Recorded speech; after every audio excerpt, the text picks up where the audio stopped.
Hello everyone, today we are going to discuss the third part of our series, that is on index and reports. In this, the first report is Inequality Kills Report. This report is presented by Oxfam. Oxfam एक NGO है जो कि inequality के ऊपर अपनी regular series या annual presentation को release करती है. सो अब की बार का उसका थीम है, दैट इज इनइक्वालिटी किल्स. इसी तरह से ऑक्सफैम ने हमें अब की बार जो है इंडिया की रिपोर्ट भी दी है, that is India inequality report 2021. So you need to remember the theme of Indian report, that is India's unequal health care story. So आपको ये पता होना चाहिए दैट ऑक्सफैम इंडिया की रिपोर्ट्स हैं, ये इनके थीम्स ज़्यादा इंपॉर्टेंट हैं. इसी थीम के अंदर आप यहाँ पे देख रहे हैं इस रिपोर्ट में that world's 10 richest men more than double their fortune during the first 2 years of the pandemic. यानी कि यहाँ पर जो अभी पेंडेमिक हमने देखा था, कोविड पेंडेमिक रहा है, तो इसमें जो वर्ल्ड के रिचेस्ट पर्सन है उनकी जो इनकम है या उनकी वेल्थ है वो डबल हुई है, और इसी तरह से ये इनइक्वालिटी सोसाइटी में और ज़्यादा वाइडन हो गई. Next report is about the global pension index 2021. It is an annual survey of the Mercer Consulting which aims to benchmark the retirement income system. So ये global pension index है, it's not that much important, but yes, इसके अंदर आपको याद रखना होगा that globally Iceland was ranked highest with the overall index value of the 84.2, जबकि India का रैंक इसके अंदर 40 है out of 60, sorry 43 countries. सो सिर्फ ज़्यादा इंपॉर्टेंट नहीं है ऐसी, बट फिर भी ग्लोबल पेंशन इंडेक्स आप याद रख सकते हैं कि Iceland is a topper and India का रैंक है 40 out of 43 countries. Next is the global youth development index 2020. It is a triannual index. It is release by the Commonwealth secretariat in London. यहाँ पर जो है 5 main domains को check किया जाता है इसके अंदर. For example the political participation, education, health, wellbeing, employment, opportunity and civic participation.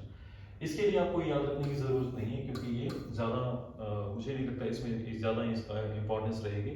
हाँ, कुछ पैरामीटर्स को हमें याद रखना ज़रूरी होता है, जो जहाँ पर आपको कहा जाएगा कि ये रिपोर्ट के अंदर आपको पैरामीटर याद रखने चाहिए, तो वहाँ पर आपके उनको याद रखना पड़ेगा. But as far as this report is concern, we need to remember that what is India's rank. India's rank is 122nd and Singapore जो है टॉप मोस्ट कंट्रीज के अंदर रहा है. ठीक है, तो यहाँ पे चेक क्या करता है, as it says that global youth development index. so जो वर्ल्ड में डिफरेंट कंट्रीज हैं उनमें जो यूथ एज में है, यानी कि यूथ एज किसको काउंट कर रहा है, 15 to 29 ईयर ओल्ड पर्सन को, तो उन लोगों की डेवलपमेंट किस तरह से है उसी के ऊपर ये इंडेक्स बेस्ड है. तो इंडिया का जो रैंक है that is 122nd. Next is that's a QS world university ranking. That is जो एक हमारे पास वर्ल्ड के अंदर यूनिवर्सिटीज हैं उनकी एक रैंकिंग की जाती है. उस रैंकिंग में शो किया गया है that IIT Bombay, IIT Delhi and Indian institute of sciences Bangalore, IISc Bangalore बोलते हैं इसे, were the only Indian institution that made it to the top 200. तो हमारे यहाँ पे टॉप 200 अगर वर्ल्ड के इंस्टीट्यूशंस की लिस्ट देखेंगे तो इस लिस्ट को प्रिपेयर करती है क्यूएस. जो क्वैकवेली जो साइमंड है ये वर्ल्ड यूनिवर्सिटीज को रैंकिंग करता है, तो इसमें इंडिया की सिर्फ जो है 3 यूनिवर्सिटीज को ही यहाँ पे जगह दी गई इन इंस्टीट्यूशंस को, जो टॉप 200 इंस्टीट्यूशंस हैं. इसी तरह से यहाँ पे ये 6 इंडिकेटर्स को चेक करता है जो क्यूएस अपनी रिपोर्ट्स या रैंकिंग डेवलप करता है, तो 6 इंडिकेटर्स को ही मेजर करता है. Next is the happy planet index created by the British new economic foundation. तो यहाँ एक हैप्पी प्लैनेट इंडेक्स, इसी तरह से एक हैप्पीनेस इंडेक्स भी होता है, वो भूटान से इशू किया जाता है, वहाँ का कंसेप्ट है, बट ये है हैप्पी प्लैनेट इंडेक्स. ठीक है, तो ये एनवायरमेंटल सस्टेनेबिलिटी और नेशनल वेलफेयर से रिलेटेड है, बट आप इसमें याद रखेंगे ब्रिटिश न्यू इकोनॉमिक फाउंडेशन ने इसको दिया है. नेक्स्ट इज जैसे हमने अभी लास्ट में देखा that is happy planet index. इसी तरह से हमारे पास एक और है that's gross national happiness index.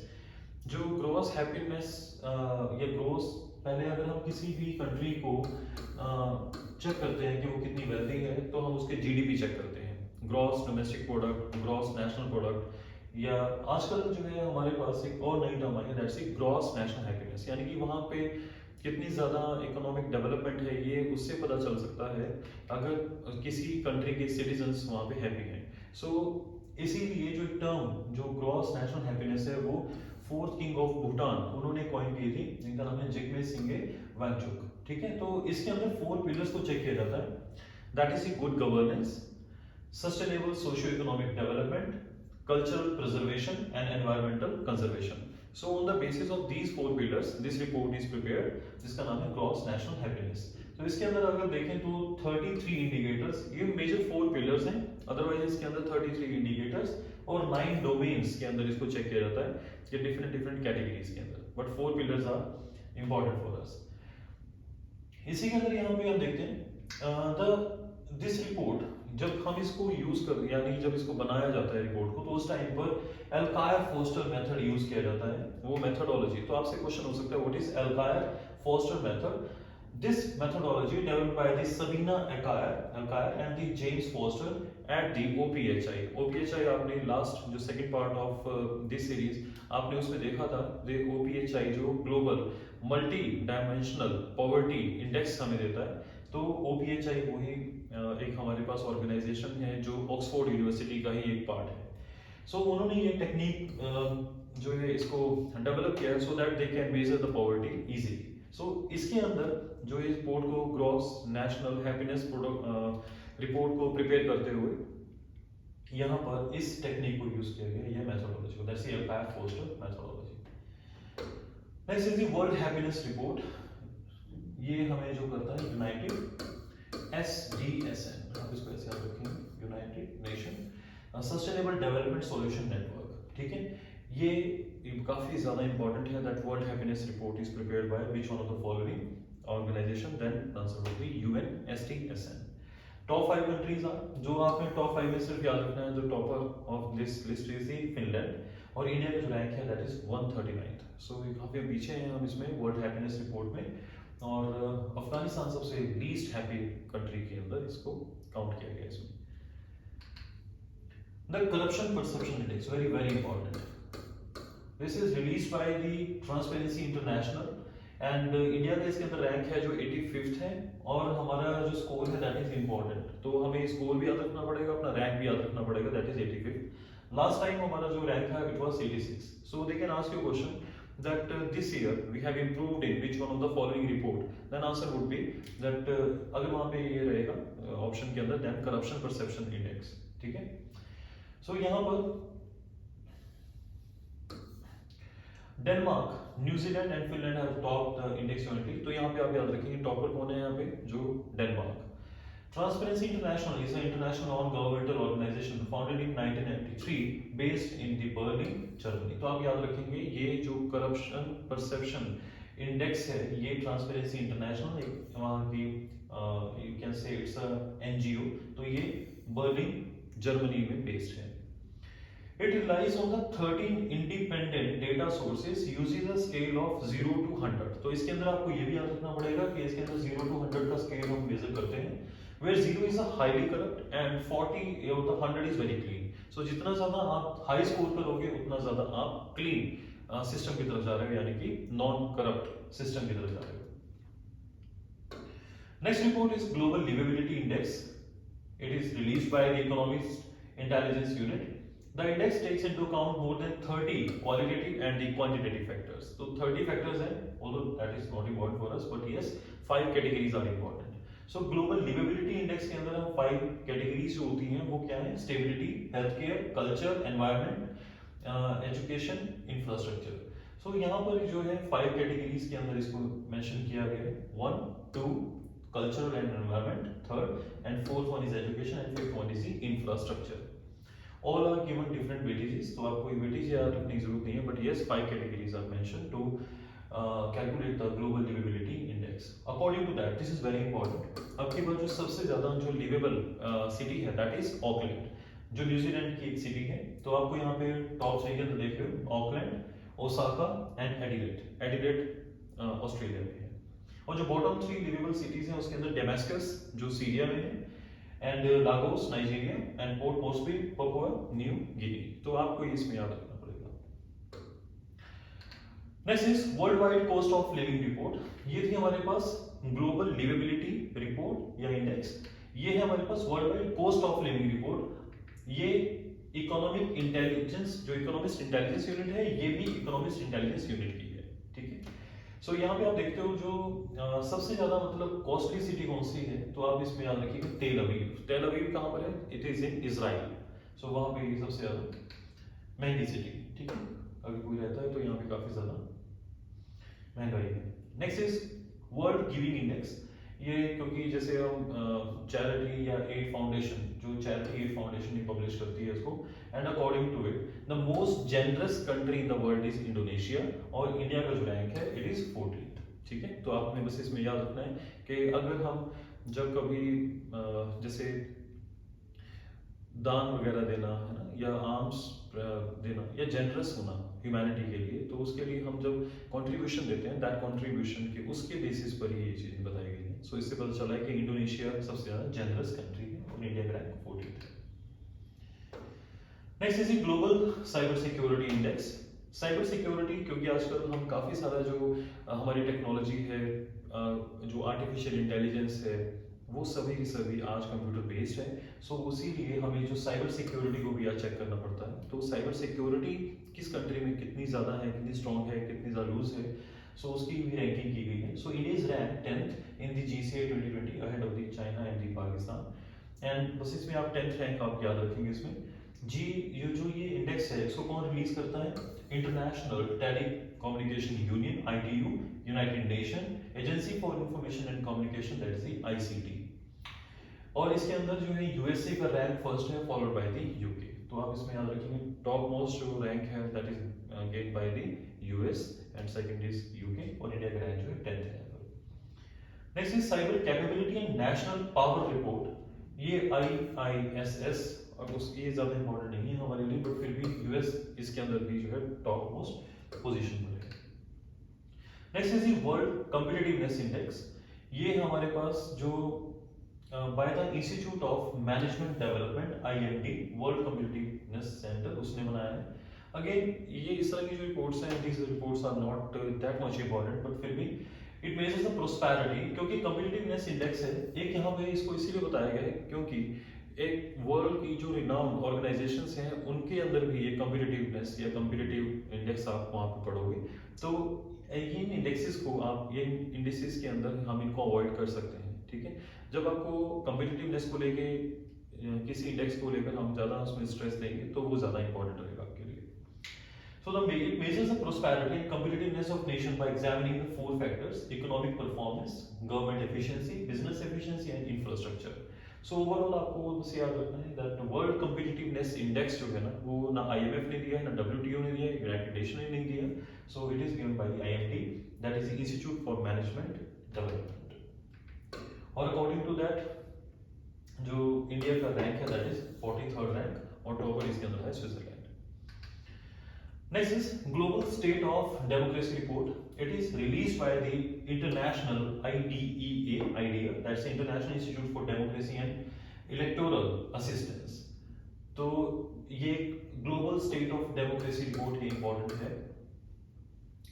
इसके अंदर यहाँ पे मेंशन किया गया है the reports refer to 3 main regime types, कि इसके अंदर 3 तरह के रेजिम्स को मेजर करता है कि अगर कोई कंट्री या तो डेमोक्रेसी होगी, या वो हाइब्रिड होगी, या वो अथॉरिटेरियन रेजिम के अंदर होगी, यानी कि जहां पर लोगों की नहीं सुनी जाएगी, वहां पर जो रूलर है या जो वहां के मेन लीडर्स हैं वो अथॉरिटेरियन है, यानी कि वो जनता की नहीं सुनते हैं, वहां पर वो जो उन्होंने कह दिया वही सिस्टम, वही उनका रूल, वही कानून बन जाएगा। So hybrid and authoritarian regime are classified as non democratic. तो ये वाले जो हाइब्रिड और अथॉरिटेरियन है इनको नॉन डेमोक्रेटिक कहता है ये रिपोर्ट, ठीक है। तो हम इसमें देखते हैं the report said that the 20 countries moved in the direction of the authoritarianism, यानी कि वर्ल्ड में 20 कंट्रीज ऐसी हैं जो अभी रिसेंटली अथॉरिटेरियन इस तरफ चल पड़ी, मतलब ये हमारे पास जो आइडियोलॉजी है उसकी तरफ चल पड़ी है। But the 7 countries move toward the democracy, लेकिन 7 कंट्रीज ऐसी हैं जो आज डेमोक्रेसी की तरफ आगे प्रोग्रेस कर रही हैं। US and 3 members of the European Union, यानी कि Hungary, Poland and Slovenia, have also seen the concerning democratic decline. US के अंदर भी डेमोक्रेसी जो डेमोक्रेटिक डिक्लाइन हमने देखने को मिला है। Even in the European union भी हमें इस तरह के डिक्लाइन देखने को मिलेंगे। India, some of the most worrying example of the democratic backsliding are found in some of the world's largest countries like Brazil and India. अगर हम इंडिया को देखते हैं तो यहाँ पर भी हम डेमोक्रेटिक जो फोर्सेस हैं उनके अंदर किसी तरह की डर यानी कि कमी देख पा रहे हैं, और उसी वजह से हमारा जो रैंक है या हमारा जो बैक स्लाइडिंग हो रही है, हम पीछे की तरफ आ रहे हैं। यानी कि इस रिपोर्ट के अकॉर्डिंगली हम डेमोक्रेटिक जो हमारे इथोस होनी चाहिए, जो डेमोक्रेसी की जो स्ट्रॉन्ग एक एसेंस यहाँ पे इंडिया में होनी चाहिए, वो धीरे धीरे कम होती जा रही है, ऐसा इस रिपोर्ट के अकॉर्डिंगली कहा गया है। Next is the world press freedom index. It is publish by, UPSC का क्वेश्चन पहले भी आ चुका है, that is publish by the reporters without borders since 2002, India being place 142, it's very important press freedom index के अंदर। तो पूरे world में वहां पर डिफरेंट कंट्रीज में जो प्रेस है उनको कितनी ज्यादा क्रिटिसाइज करने की आज़ादी है, कितना उनके अंदर फ्रीडम है, so that they can criticise impartially to the government, है ना, गवर्नमेंट को कर सकें या किसी भी तरीके से, जो फ्रीडम है वो कितनी ज़्यादा है। सो इंडिया के अंदर जो रैंक है इसका 142nd रैंक है यहाँ पे। और ये जो रिपोर्टर्स विदाउट बॉर्डर, ये हेडक्वार्टर कहाँ पर इसका, it is in the Paris, France. And Norway के अंदर इसने नॉर्वे ने टॉप किया है। India was ranked in the bad category along the Brazil, Mexico and the Russia. तो इस रिपोर्ट के अकॉर्डिंगली भी हमें जो है बैड कैटेगरी के अंदर रखा गया है। Recently Indian government show the disagreement with the, इस रिपोर्ट के अगेंस्ट भी हमने अभी जो गवर्नमेंट ऑफ इंडिया उसने डिसएग्रीमेंट शो किया है, and said it was based on a small sample size and gave little of the less importance to the fundamentals of the democracy. तो इसमें ये कहा गया कि जिन लोगों से बातचीत करके सैंपल को, सर्वे को कंडक्ट किया गया है, ट्रांसपेरेंसी जो प्रेस फ्रीडम इंडेक्स से रिलेटेड है, तो वो सैंपल साइज काफी कम है, ऐसा इसीलिए जो गवर्नमेंट ऑफ इंडिया ने इसको क्रिटिसाइज किया है। Next report is Global Research on Antimicrobial Resistance. That's a GRAM report. It is published by the University of Oxford Big Data Institute, IHNE Strategic Partnership. So इसमें इतना enough है, but it was launched with the support from the UK Department of Health Falming Fund, the Wellcome Trust and the Bill and Melinda Gates Foundation. तो simply इसमें क्या बताया गया है कि जो एंटी माइक्रोबियल है, यानी कि रिसर्च करनी है हमने एंटी माइक्रोबियल रेजिस्टेंस के ऊपर, जो आज माइक्रोब्स हैं, यानी कि यू कैन से बैक्टीरिया की वजह से जो इन्फेक्शन हो रहा है, और उसके बाद जो हम मेडिसिन लेते हैं, अगर हम उसका कोर्स पूरा नहीं करते हैं तो धीरे धीरे हमारी बॉडी में वो बैक्टीरिया स्ट्रेंथन अप होने लगते हैं, और उन पर आने वाले टाइम में सेम मेडिसिन वहां पर कोई भी किसी तरह का इफेक्ट शो नहीं करती है। So that means they have developed some kind of the resistance to that medicine. तो इससे रिलेटेड जो रिसर्च वर्क है वो अभी उससे रिलेटेड एक रिपोर्ट आई, that's a gram report. Next is the science report. It is presented by the UNESCO, जो यूनेस्को ने दी है। The race against time for the smarter development. It is important to remember this one, that it is given by the UNESCO in the science report, the race against time for the smarter development. ठीक है, इसी तरह से हमारे पास united in Science to 2021 report. It's a report is a multi-organization compilation, World Meteorological Organization, United Nation Environment Program, इन लोगों ने और भी इसके अंदर यहाँ पे organizations हैं, उन सभी ने मिलकर ये रिपोर्ट प्रिपेयर की है। That is the United in Science 2021 report. But अगर वो साइंस रिपोर्ट पूछता है, that is given by the UNESCO. अगर United in Science है तो ये WMO, United UNEP और इसी तरह के organizations जो हैं वो करेंगे। According to them, the concentration of major greenhouse gases, that's the CO2, CH4 and the N2O continue to increase in the 2020 and the first half of the 2021, and CO2 emissions have largely bounced back to the pre-pandemic level. और इसी तरह से हमने देखा है कि जो धीरे धीरे उसी जैसे 2020 से पहले जितने CO2 के कंसंट्रेशन के लेवल थे, यानी ग्रीन हाउस गैसेस के लेवल थे, तो उसी तरह से वो बढ़ते जा रहे हैं। ठीक है,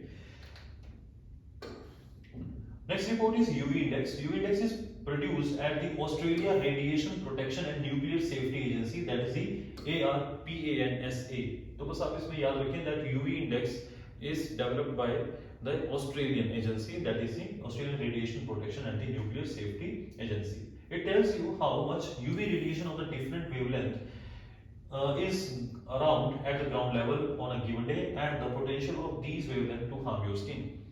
जो हमारे पास हमारा एटमॉस्फेयर है उसके अंदर एक लेयर है, दैट इज स्ट्रेटोस्फेयर, वहां पे ओजोन है, ओजोन गैस सन से आने वाले जो हार्मफुल यूवी रेडिएशन है उनको वो वहां पर रिस्ट्रिक्ट कर देती है, और इसीलिए वो अर्थ पर काफी कम यूवी रेज को आने देती है। लेकिन धीरे धीरे क्या अभी हम देखते हैं जो ओजोन के अंदर उसकी जो विड्थ है वो 300 डॉप्सन से काफी कम आती जा रही है, जिसको हम ओजोन होल भी बोलते हैं।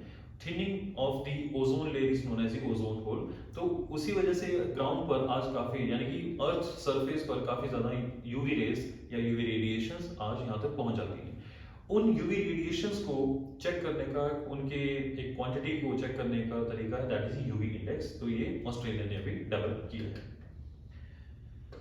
Next is the SDG India index. It is released by the NITI Aayog.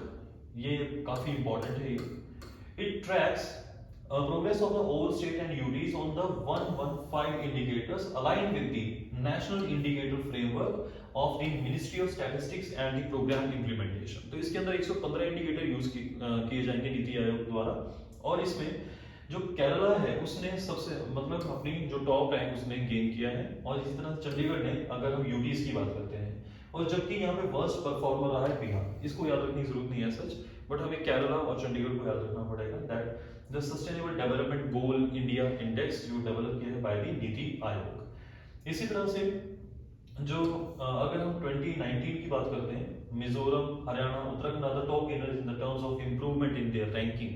तो अगर सबसे ज्यादा रैंक जिसने इंप्रूव किया उसके अंदर मिजोरम का नाम आता है, अदरवाइज टॉपर यहाँ पे केरला है and Chandigarh. Next is C North Eastern Region District SDG Index and the Dashboard 2021-22 that is released by the Niti Aayog. It is a collaborative effort by the Niti Aayog and the Ministry of Development, that is the Ministry of Development of North East Region, जिसे हम donor भी बोलते हैं, with the technical support from the UNDP। तो हमने नीति आयोग ने इसको ministry of donor के साथ और यूएनडीपी के साथ मिलकर इसको बनाया है कि हमारे पास जो नॉर्थ ईस्ट है वहां पर जो सिचुएशन है सस्टेनेबल डेवलपमेंट गोल्स को लेकर वो कैसी बनी हुई है। Next is the SDG Urban Index and Dashboard 21-22 that is released by the NITI Aayog. Again ये अर्बन को लेकर है, जो हमारे पास अर्बन इंडेक्स है उसको लेकर है, और इसके साथ ही हमारे पास इंडो जर्मन कॉर्पोरेशन भी नीति आयोग के साथ मिलकर इसको बनाता है। ठीक है, सो यहाँ पर हमने जो टोटल 56 अर्बन एरियाज को चेक किया है, और यहाँ पर 77 SDG इंडिकेटर्स, ठीक है, on the 77 SDG indicators across the 46 targets of the SDG। जो आउट ऑफ 169 टारगेट्स हमने इसके अंदर 46 टारगेट्स को ही चूज किया है कि इनमें हमारे अर्बन एरियाज की परफॉर्मेंस कैसी रही है। तो सस्टेनेबल डेवलपमेंट गोल के सभी गोल्स को नहीं टारगेट करता है, ये सिर्फ 46 टारगेट्स को ही हमारे परफॉर्मेंस कैसी रही है उसके ऊपर बेस्ड है। अकॉर्डिंग टू दिस रिपोर्ट हमने यहाँ पर जो 4 कैटेगरीज के अंदर हर जो सिटी को, जो भी सिटीज इसके अंदर हम जिनको काउंट कर रहे हैं, उन सिटीज को हमने यहाँ पे 4 कैटेगरीज में डाला है, that is aspirant, performer, front runner and the achiever. तो जो जितना स्कोर करेगा उसको उसमें हम प्लेस करते जाएंगे। So according to this report, ये काफी इंपॉर्टेंट है, आपको याद रखना पड़ेगा। ये इस रिपोर्ट के अंदर जो एसडीजी अर्बन इंडेक्स है उसमें शिमला, कोयम्बटूर एंड चंडीगढ़, ये 3 सिटीज हैं, इन्होंने टॉप किया है। और इसी तरह से जो बॉटम में है वो Dhanbad, Meerut and Itanagar. So these are the low performer cities, और सबसे ज्यादा जो हाई परफॉर्म किया है वो शिमला, कोयम्बटूर एंड चंडीगढ़। तो इसके अंदर हम जो 56 अर्बन एरियाज को ही हमने चेक किया है, नॉट ऑल द सिटीज। तो हमने सभी सिटीज को इसमें चेक नहीं किया, ठीक है। तो इसी तरह से this is enough for this session, and I hope आप इसके नोट्स बना रहे होंगे, and we will meet soon in the next session of continuity of this series. Thank you so much.